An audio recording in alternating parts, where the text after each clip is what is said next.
ओम। ओमकार की ध्वनि का विराम होने पर दिव्यनाद को सुने।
ओम।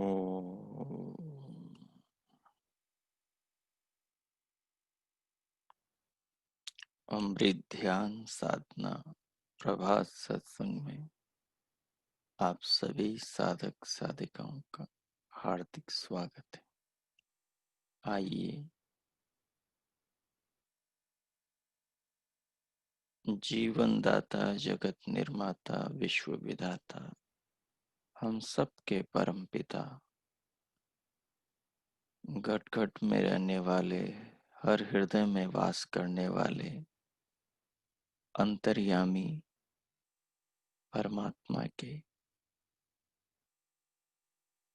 उपकारों का, उसके प्रेम का, उसकी करुणा का, उसकी व्यवस्था का, उसके नियमों का चिंतन मनन करते हुए जीवन में उसे अनुभव करने के लिए, उसे समझने के लिए कोई भी अनुकूल आसन लगाइए जिसमें बैठकर उस विधाता का ध्यान किया जा सके। निर्विघ्न सहर्ष बिना किसी कष्ट के आप ध्यान पर्यंत जिसमें बैठ सके ऐसी अपनी शारीरिक स्थिति बनाइए। जो भी अनुकूल आसन आलती पालती हो लगा लीजिए।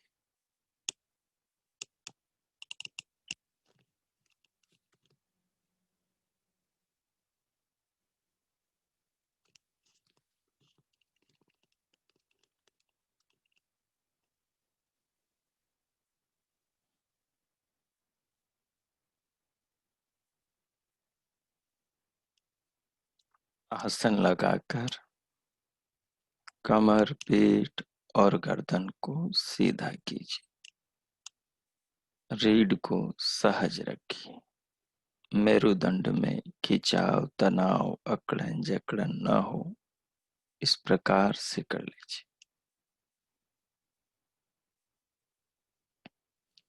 तदुपरांत दोनों हथेलियों को गोद में रख लीजिए। तदुपरांत नेत्रों को बंद रखिए और पलकों को सहज कीजिए।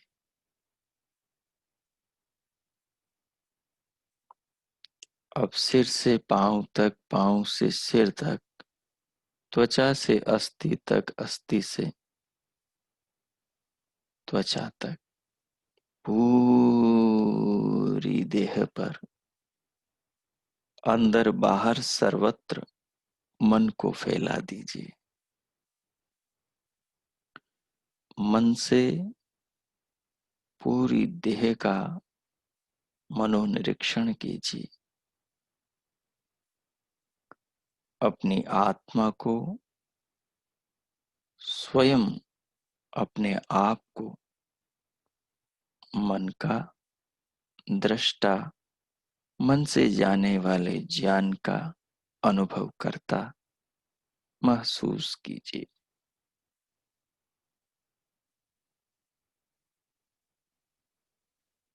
पूरी देह को आप महसूस कर रहे हैं, फील कर रहे हैं।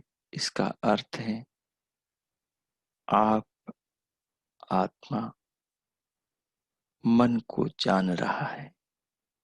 शरीर का, शरीर के किसी भी भाग का, किसी भी अंग प्रत्यंग का जो अनुभव है, जो भान है, जो ज्ञान है, जो उसके होने का एहसास है,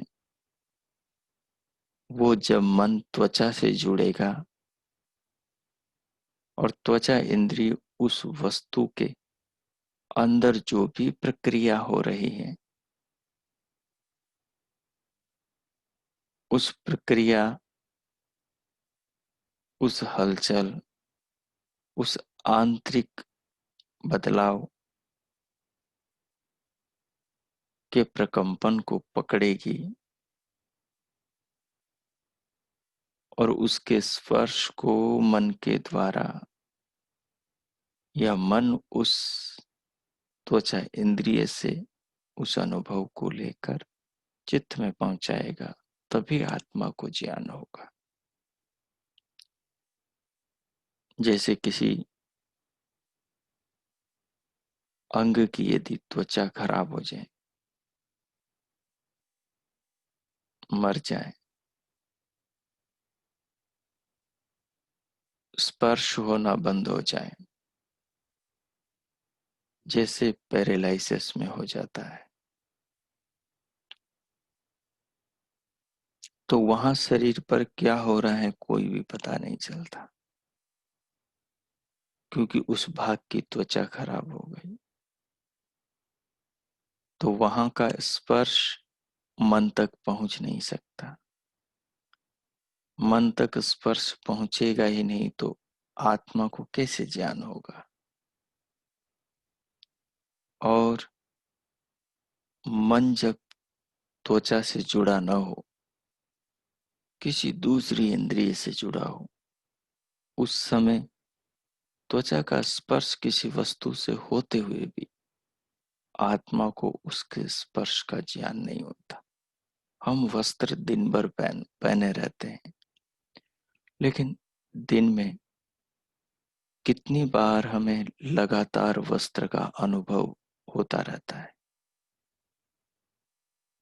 ऐसा बहुत टाइम होता है बीच में, जिस समय, जिन क्षणों में हमें वस्त्र का पता भी नहीं होता कि मैंने वस्त्र पहन रखा है, ये ध्यान में ही नहीं होता, भले पहने हुए हैं, क्योंकि उस समय हमारा मन या तो चिंतन में लगा होता है, या फिर देखने में, नेत्रेंद्रिय के साथ आत्मा को दुनिया दिखाने में, या श्रोत्र इंद्रिय के साथ शब्द सुनाने में, या घ्राण इंद्रिय के साथ गंध, सुगंध, दुर्गंध को सुंघाने में, या रसना इंद्रिय के साथ फलों के नाना प्रकार के खट मीठे नमकीन स्वाद पहुंचाने में लगा होता है। लेकिन जब त्वचा से जुड़ता है तो वस्त्र पर, शरीर पर जो जो भी है, सबका अनुभव होता है। तो अभी पूरी शरीर का, पूरी देह का, पूरी काया का आपको अनुभव हो रहा है। इसका मतलब है आपका मन सारे शरीर में फैला हुआ है। इसे महसूस करें। जो भी भीतर अनुभव हो रहा है, इन्हें अनुभव करें, इन्हें समझें।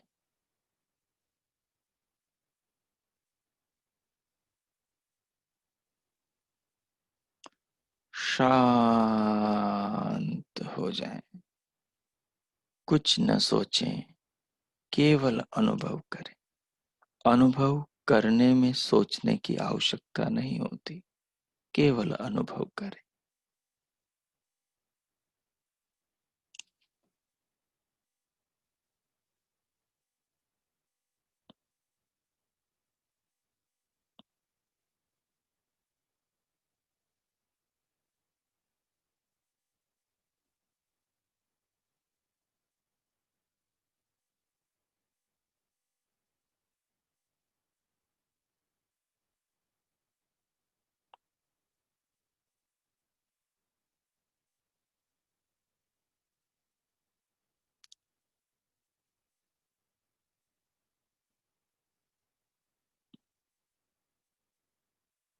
दोनों कानों के भीतर के आकाश में मन लगाकर सुने दिव्य नाद को।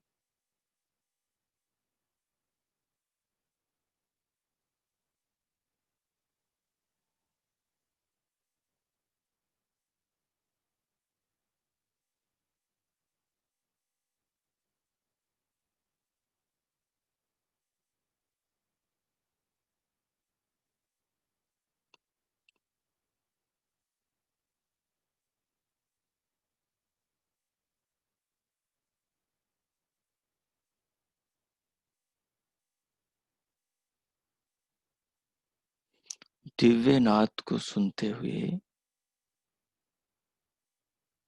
दिव्य प्रकाश को देखें, अंतर्दृष्टि से देखें, अंतर चक्षुओं से देखें।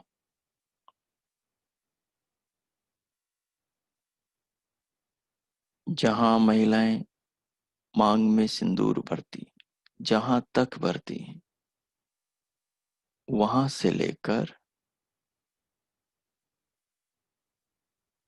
ऊपर के होठ तक एक गोलाकार वृत्त बना है और इसके बीच में भ्रुकुटी पर केंद्रित अपनी दृष्टि को रखें। अंतर चक्षुओं को भ्रुकुटी पर केंद्रित रखेंगे, लेकिन देखेंगे ललाट से जहां से बाल शुरू होते हैं वहां से 4 उंगल ऊपर, 4 उंगल ऊपर, जहां महिलाएं सिंदूर भरती हैं और समाप्त कर देती हैं, वहां से लेकर ऊपर के होठ तक। यदि आप अंगूठे और अपनी छोटी वाली उंगली को फैलाएंगे, इन दोनों को सीधा करेंगे, तो जो ऊपर के होठ से लेकर सिर के ऊपर जहां तक अंगूठा जाए, इसको विलात बोलते हैं। अंगूठा जहां तक जाता है, इतने भाग को केंद्र बना ले और इस सब के अंदर जो मुख्य केंद्र होगा वो भ्रुकुटी होगी। दोनों ललाटों के, दोनों भौरों के बीच जहां आप तिलक लगाते हैं, बिंदिया लगाते हैं, केंद्र ये रहेगा। बाकी देखेंगे ऊपर वहां से लेकर होठ तक।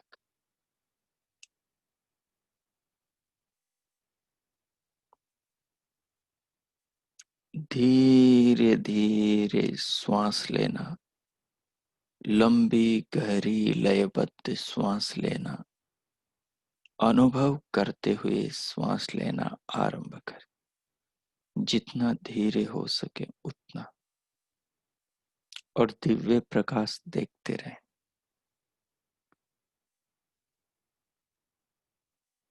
हमें जो भी दिखाई देता है वो अग्नि के कारण दिखाई देता है, वो विद्युत के कारण दिखाई देता है। जितना भी रूप है, प्रकाश है, वो विद्युत का है, वो तेज का है। विद्युत का, अग्नि का जो सबसे सूक्ष्म रूप है वो तेज है।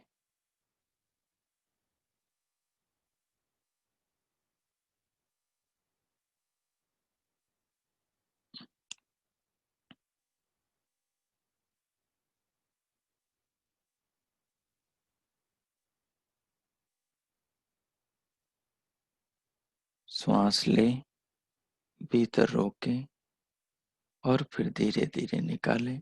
बाहर रोकें, फिर ले, लेते हुए, अंदर रोकते हुए, निकालते हुए, बाहर रोकते हुए।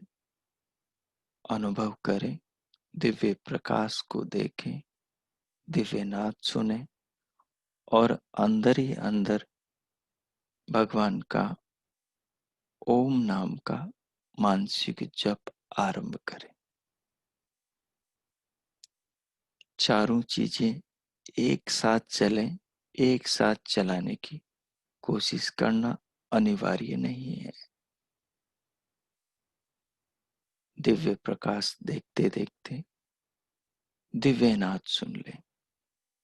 दिव्य नाद सुनते सुनते ओमकार की अंतर मानसिक गूंज, मानसिक जप को अनुभव करें। बाहर से लंबा गहरा श्वास लेते हुए पूरी बॉडी को श्वास लेते हुए अनुभव करें। इस प्रकार जो शब्द सुनाई दे रहा है वो आकाश के कारण दे रहा है, जो दिव्य प्रकाश दिखाई दे रहा है वो रूप के कारण, अग्नि के कारण दिखाई दे रहा है। और जो बाहर से भीतर श्वास आ रही है उसका जो स्पर्श हो रहा है वो वायु के कारण, और उस श्वास, उन प्राणों का जो सारे शरीर में जाने पर जो शरीर प्रभावित हो रहा है वे उस वायु के स्पर्श और प्राणों के कारण हो रहा है। इसे अनुभव करें। अब मैं मौन हो जाता हूँ 5 मिनट केवल इन चारों पांचों चीजों में इनको केंद्र बनाकर इस प्रयोग को करें। और कुछ नहीं सोचना, बस केवल इन्हीं में रहना है। ओ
ओम।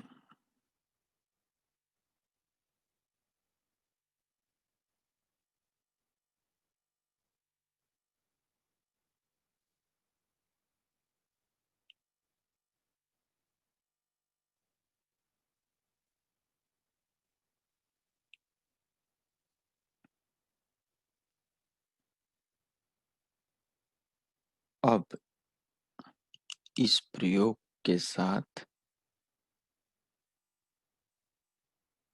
आगे बढ़ेंगे और भगवान का बनाया शरीर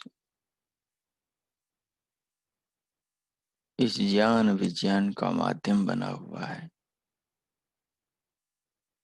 इस बिंदु को अनुभव करें।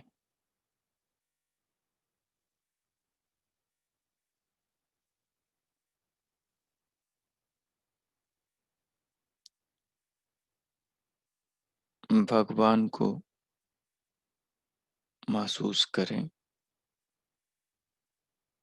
शरीर को ईश्वर की कृपा के रूप में अपनी ज्ञान नेत्र से देखें।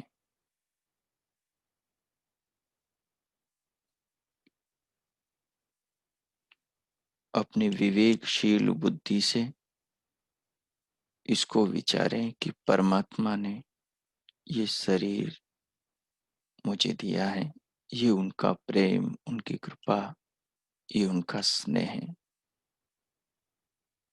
परम दयालु प्रभु ने इसी माध्यम शरीर के द्वारा मुझ आत्मा को उस परमानंद से जोड़ा है। इस जगत से असंख्य आत्माओं से शरीर के माध्यम से मिलाया है।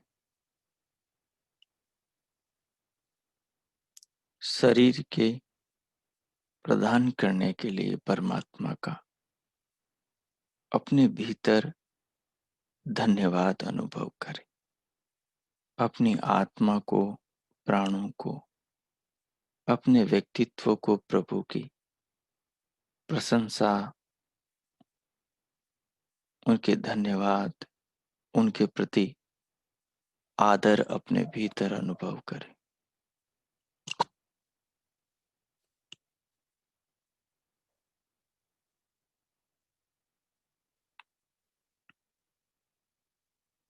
उन्हें महसूस करें कि वो सर्वत्र है।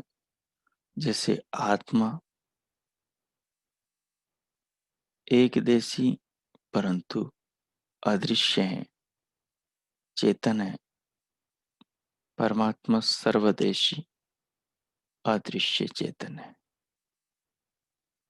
जैसे हम स्वयं को, अपने होने को जान रहे हैं,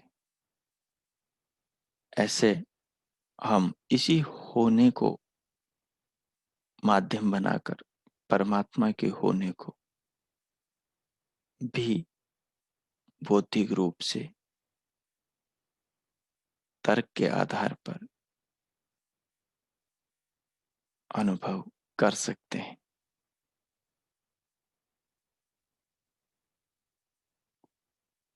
अब इस शरीर का जो मूल स्रोत है वो मूल प्रकृति है, और उससे बनने वाली ये जो सृष्टि है, इस सृष्टि के जो अंतिम घटक 5 भूत हैं जिनसे इस शरीर का निर्माण हुआ है, उन 5 भूतों, पंच महाभूतों की इस विविधाकार अद्भुत चित्र विचित्र ईश्वर के द्वारा रची सृष्टि को, संसार को, जगत को हम जान रहे थे पीछे के प्रयोग में। अब यहां से पुनः इसका विचार चिंतन प्रारंभ करेंगे। मन की धारणा का विषय पंचभूत रहेंगे। ध्यान का विषय 5 भूतों पर चिंतन रहेगा। इनसे बाहर मन को नहीं जाने देना है। इन्हीं में अपने आप को लगा के रखना है। उसके लिए आप शुरुआत करेंगे। सर्वप्रथम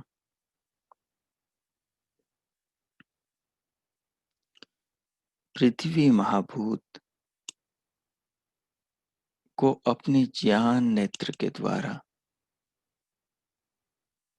देखने का प्रयास आरंभ करें।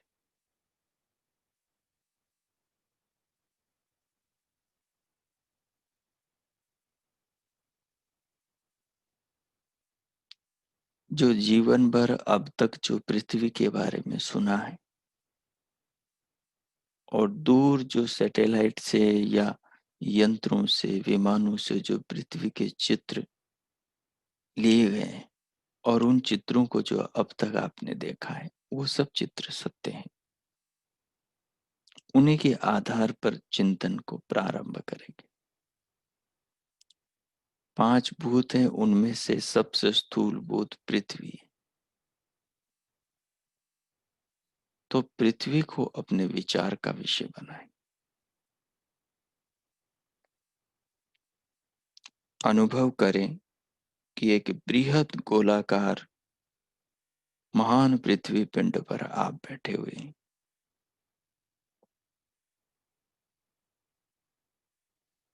उस पृथ्वी पर क्या क्या है? बड़े ऊंचे ऊंचे पर्वत हैं, कुछ हरे भरे हैं,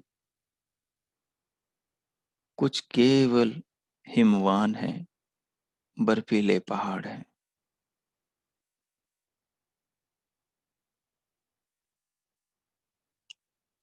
उसी पृथ्वी पर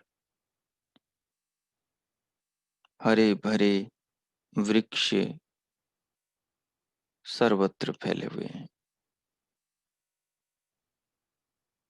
वृक्ष, वनस्पति, औषधियां सर्वत्र, उन्हें महसूस करें। उसी पृथ्वी पर बड़े बड़े समुद्र हैं, नदियां हैं, नाले हैं, झरने हैं। उसी पृथ्वी में खनिज हैं, लोहा है, चांदी है, तांबा है, पीतल है, रांगा है, तेल है, नाना प्रकार की वस्तुएं पृथ्वी के गर्भ में दबी हुई।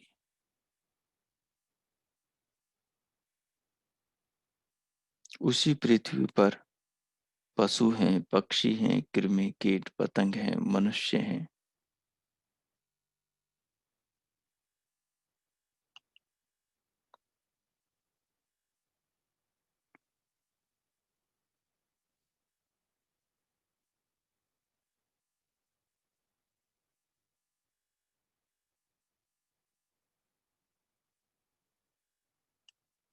जिनके लिए संभव हो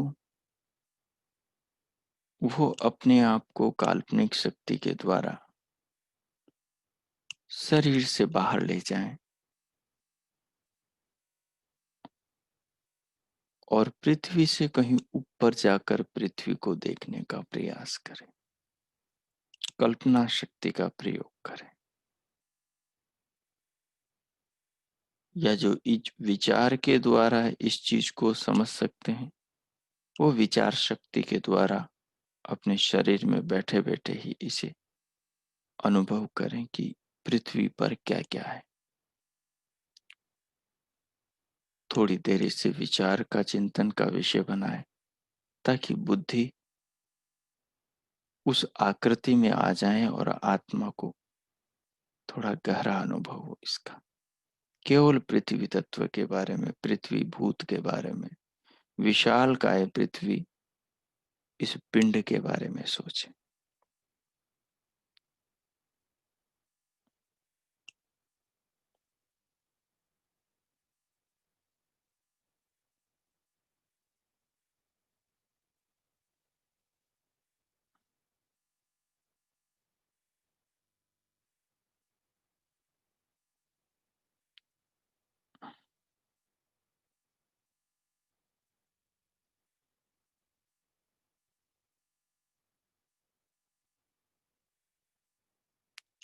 ओ,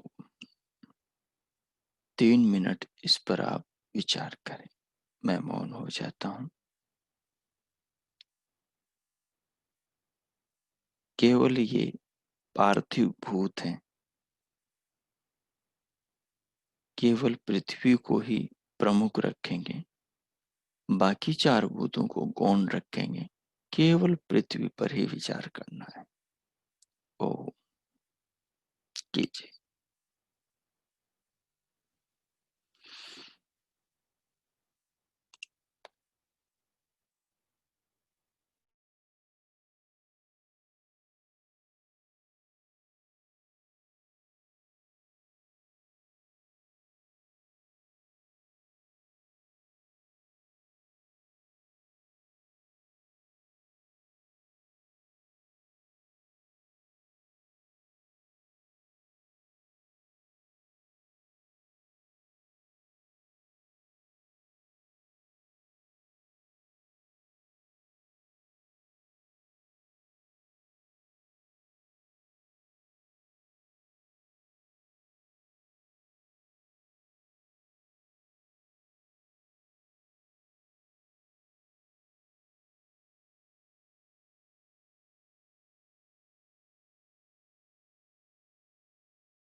ओम।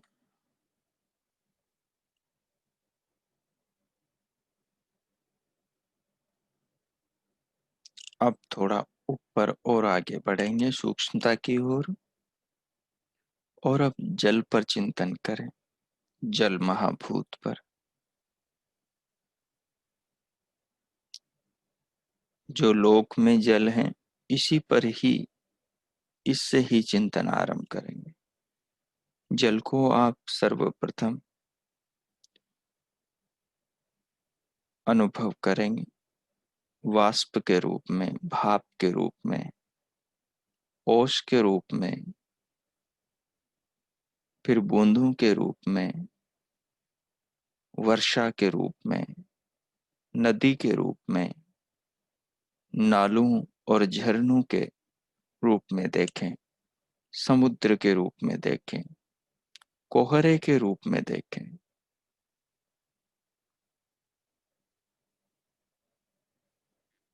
और संसार की हर वस्तु को जोड़ने वाला जल है। जल के बिना कभी दो कण आपस में नहीं जुड़ सकते। तो इस रूप में देखें आप।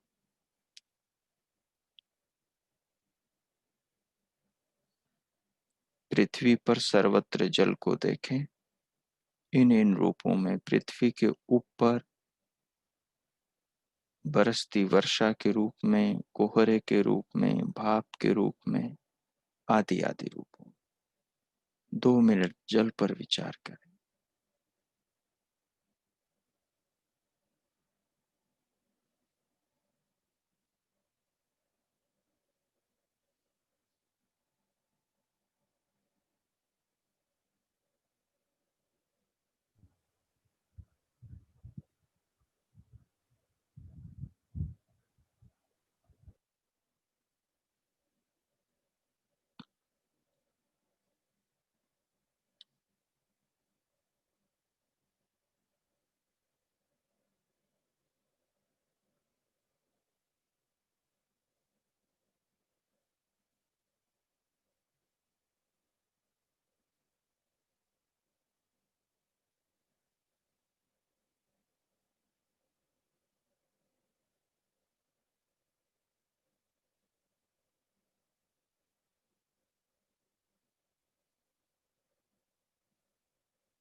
ओ,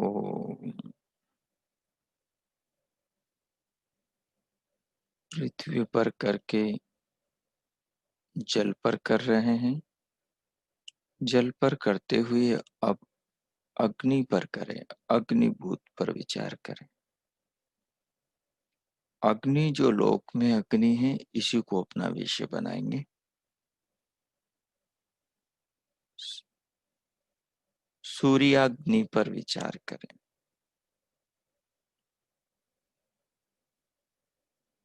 विद्युत का अग्नि का सर्वत्र संसार में पसारा है।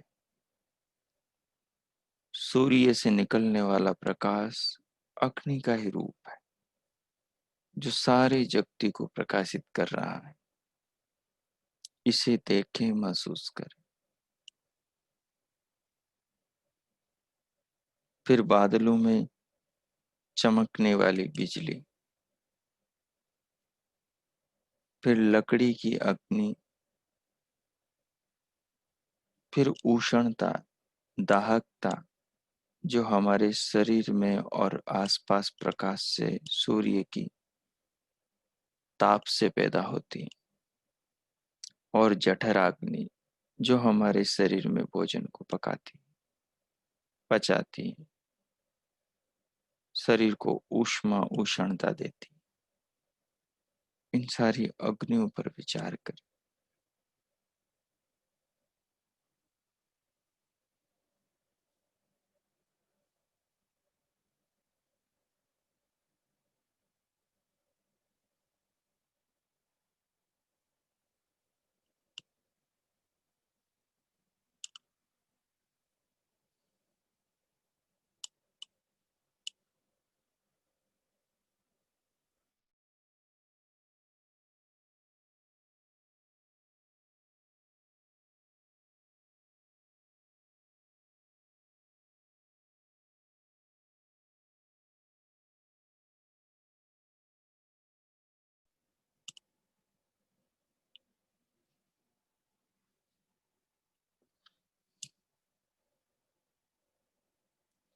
आकाश में जो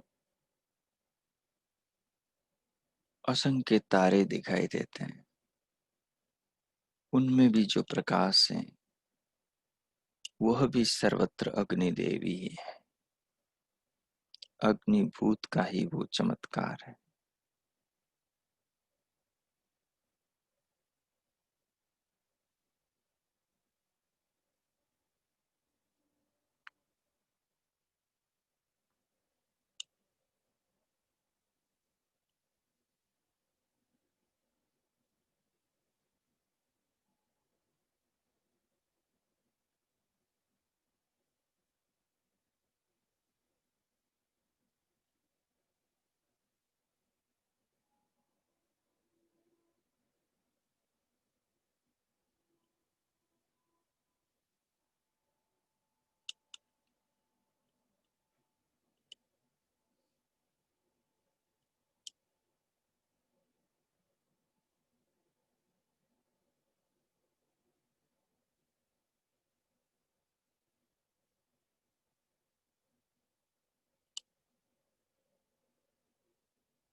ओ, इसी प्रकार वायु भूत पर विचार करें। जिस हवा का हम स्पर्श, जिस हवा को हम अनुभव करते हैं, जिससे पत्ते हिलते हैं, आपके वस्त्र हिलते हैं, जिनसे तिनके एक जगह से दूसरी जगह चले जाते हैं, जिस हवा, जिस वायु के द्वारा हम श्वास लेते हैं और अपने आप को जीवित रखते हैं, उस वायु महाभूत को महसूस करें, उस पर विचार करें, जो पृथ्वी पर सर्वत्र है।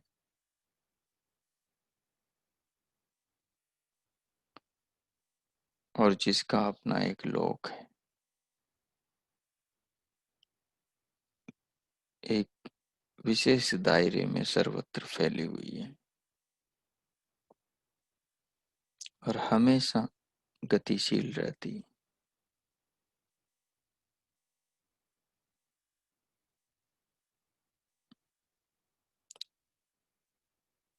और अंत में अब आकाश पर विचार कर।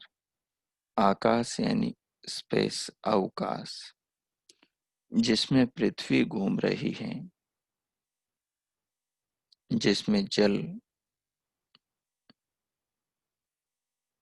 और जल की वाष्प, कोहरा सूक्ष्म रूप में सर्वत्र फैले हुए हैं।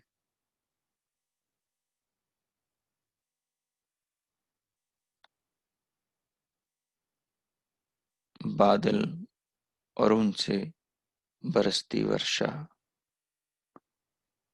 नदियां, झरने,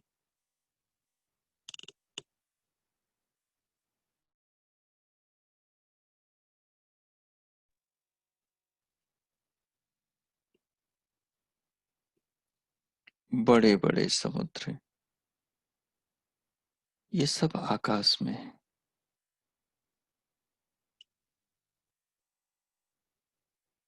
सूर्य, प्रकाश,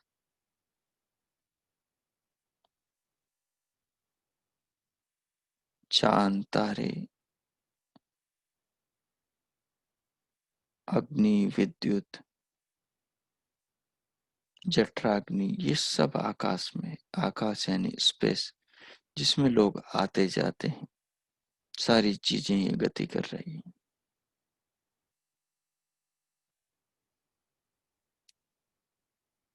वायु बह रही है।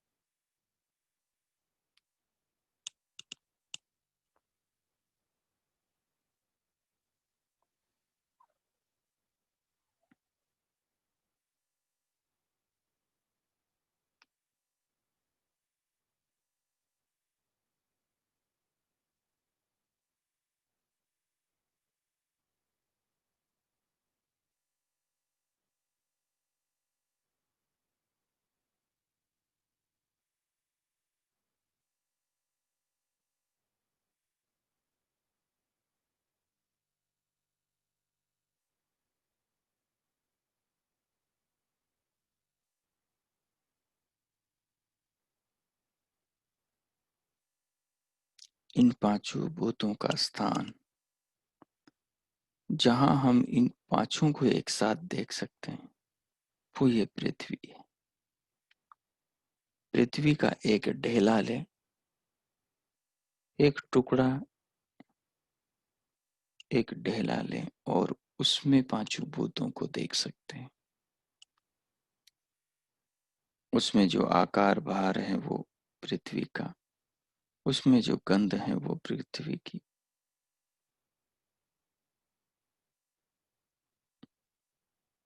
उसमें जो स्वाद है, उसका जो कण कण जुड़ा है वो जल का, उसमें जो रूप है वो अग्नि का, उसमें जो स्पर्श है वो वायु का, और उसके अंदर जो अवकाश है और बाहर वो आकाश का। तो वैसे ही पृथ्वी में जो हर वस्तु है, उन सब चीजों में ये पांचों भूत है। क्योंकि जो जिनसे स्थूल है उसमें सूक्ष्म रहता है। आकाश सबसे सूक्ष्म है, तो आकाश सब में है। वायु में, अग्नि में, जल में और पृथ्वी में। आकाश तो अवकाश का नाम है, तो उसमें सब है।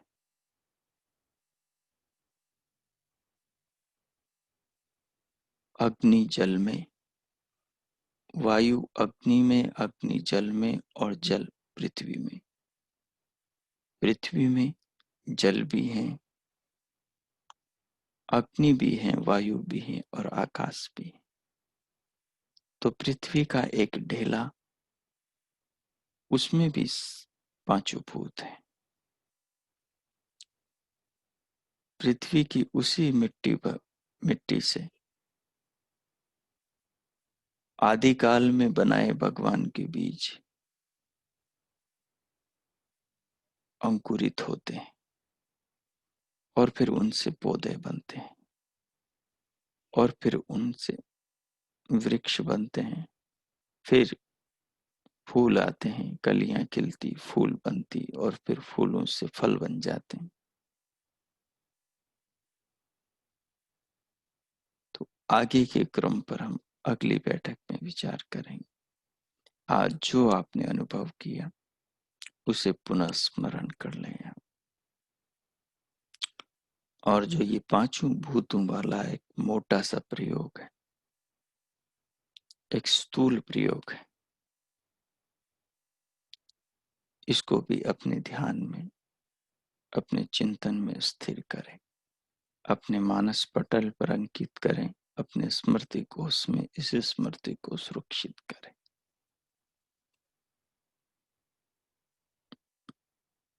और अब भगवान का धन्यवाद करें इस जीवन के लिए, इस ज्ञान विज्ञान के लिए, और इस दिशा में अंतर्यामी रूप से प्रेरित करने के लिए प्रभु का धन्यवाद करें।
ओ भगवान का धन्यवाद करते हुए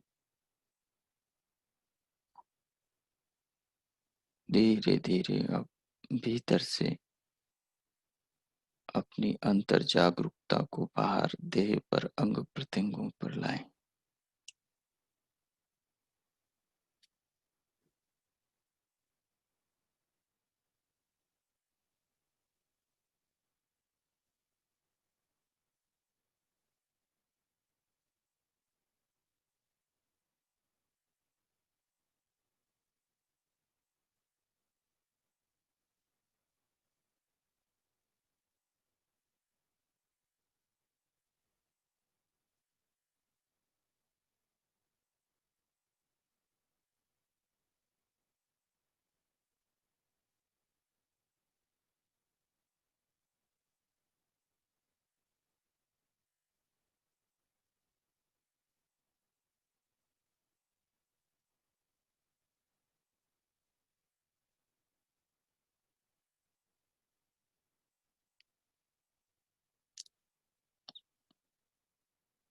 दोनों हाथों की उंगलियों में गति करें, फिर दोनों हथेलियों में घर्षण करें।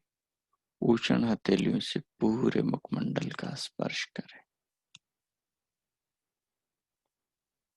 और उंगलियों के मध्य से पलकें खोलते हुए भीतर से धीरे धीरे बाहर आ जाए।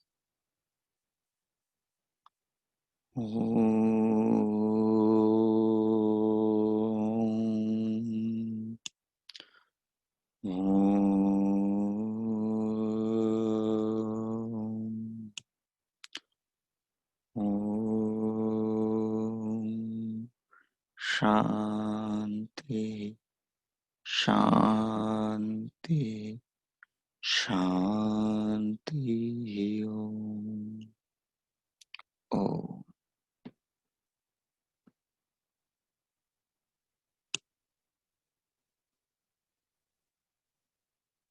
आप सबका दिन शुभ हो, मंगलमय हो।